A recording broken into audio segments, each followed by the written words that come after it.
Hello, my name's John, and I'm a storyteller. I love stories. I hope you do as well. And I've got lots of wonderful stories to tell you. I've actually produced a website with all these stories on, www.biblestorycards.co.uk. You can see all my stories. I'm also a bit of a painter, and so I paint pictures to help me tell my stories. I hope you enjoy them.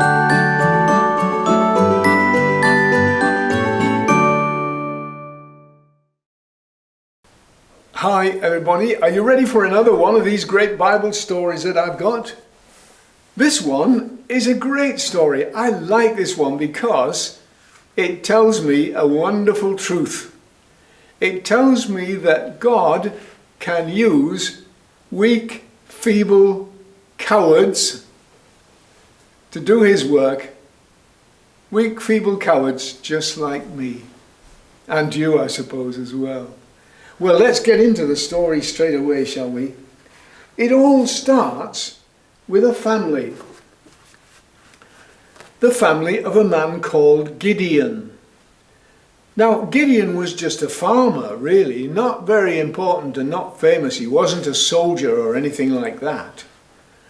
But you know, he was miserable because he was having to live in a cave.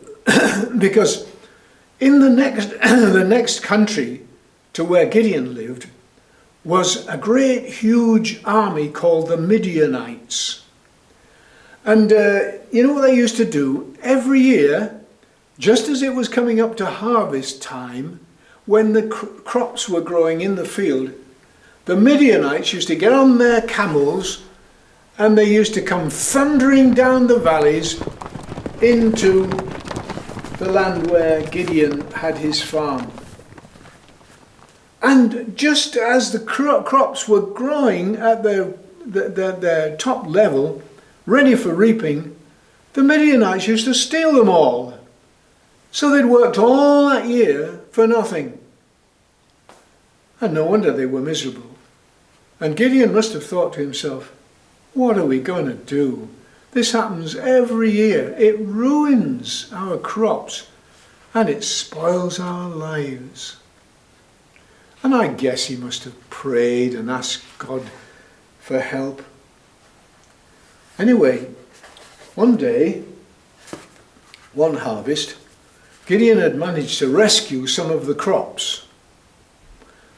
And he had something called a wine press. There it was. They used to press the grapes in it ready for making wine. But he thought that if he had this crop in the wine press and the Midianites came, well, they wouldn't see it.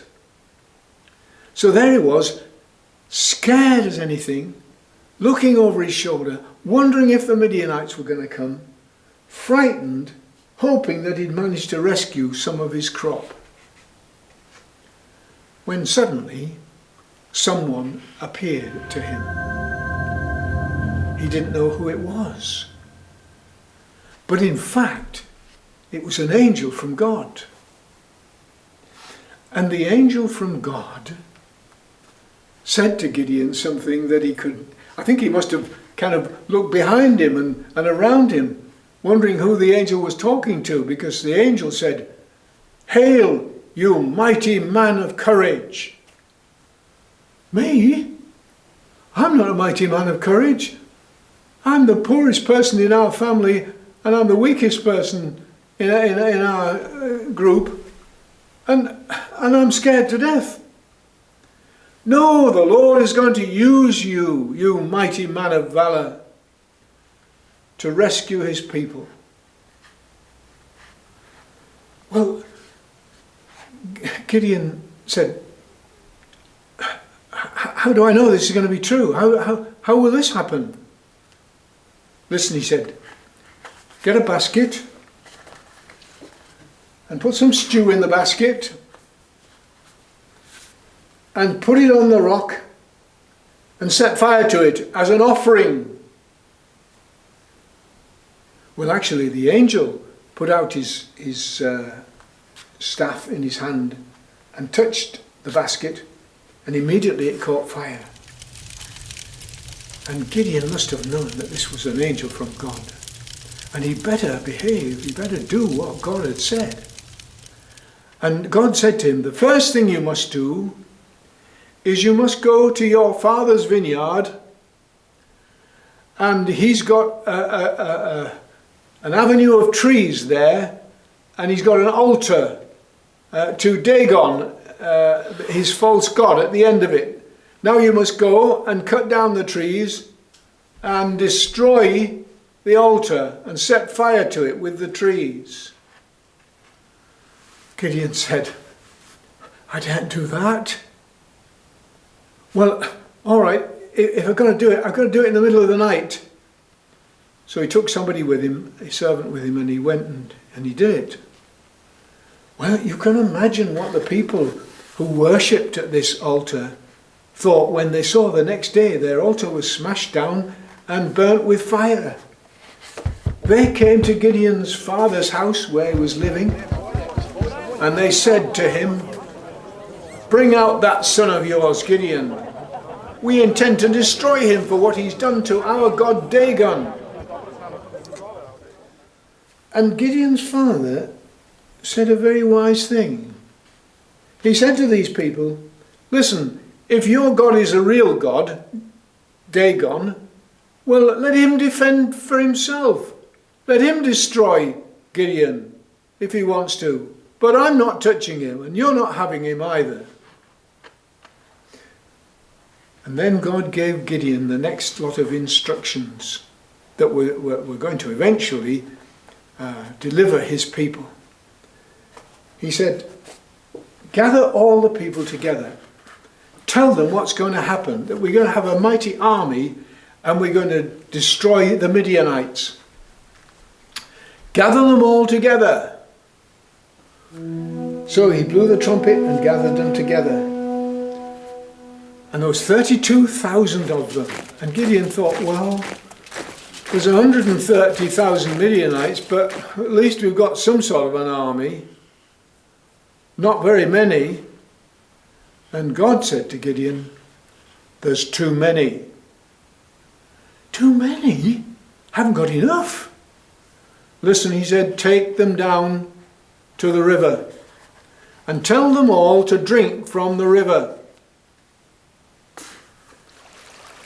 And so he took all the people down to the river, all the people who were going to be in the army. And God said to Gideon, the ones that kneel down and lap up the water into their hand while they're looking around, put to one side.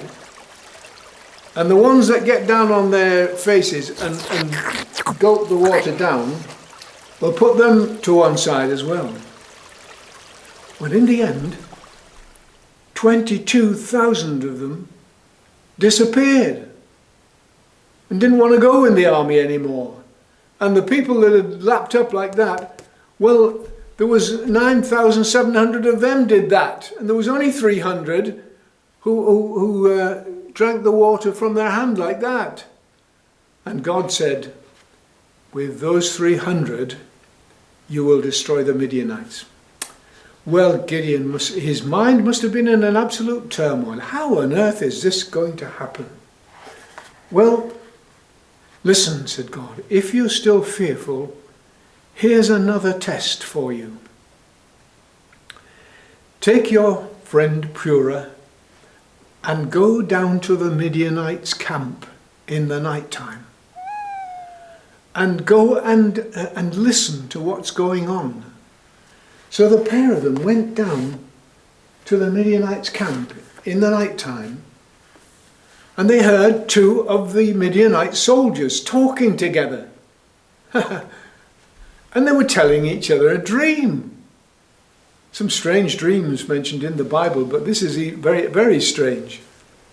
This is what one man said to the other. Listen, do you know, last night I had a dream, and we were all sitting there in our tents, lying there asleep, most of us, and down from the hills up there rolled a huge, great bread cake.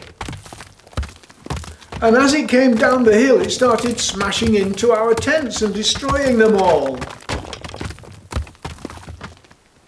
And the other one said, I'll tell you what that dream means. It means that that man Gideon is going to destroy us. Gideon could hardly stop from gasping at that amazing thing that he should hear. And he realized that that was God's instructions to him, not to be fearful. God was giving him the message that he was to keep going and be faithful, and he would be the leader of the victorious army. Then God gave him some even more strange instructions. He said to him, you see the Midianites down in the valley there? Well, your 300 soldiers need to space themselves around the outside of that great valley, up on the mountains.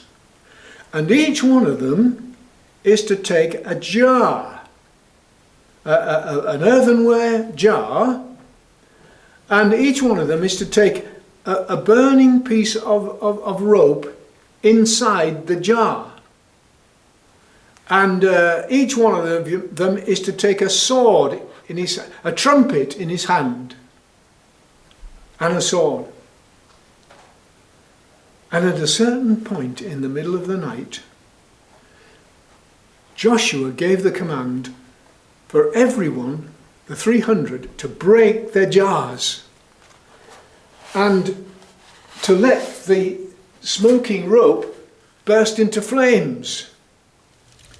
And then they're to all put their trumpets to their mouth and blow and shout the victory for the Lord and for Gideon. And do you know what happened?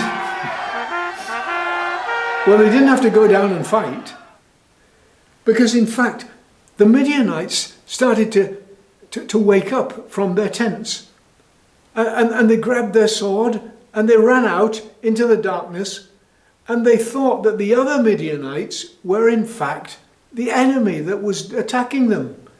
So they started fighting them. And you know what they were doing? They were fighting each other. And in the end they destroyed each other. And Gideon's army didn't even need to lift a sword, because God had caused things to happen that gave Gideon the victory. See how God can use even feeble people like him, and like you, and like me, if we just trust in Jesus.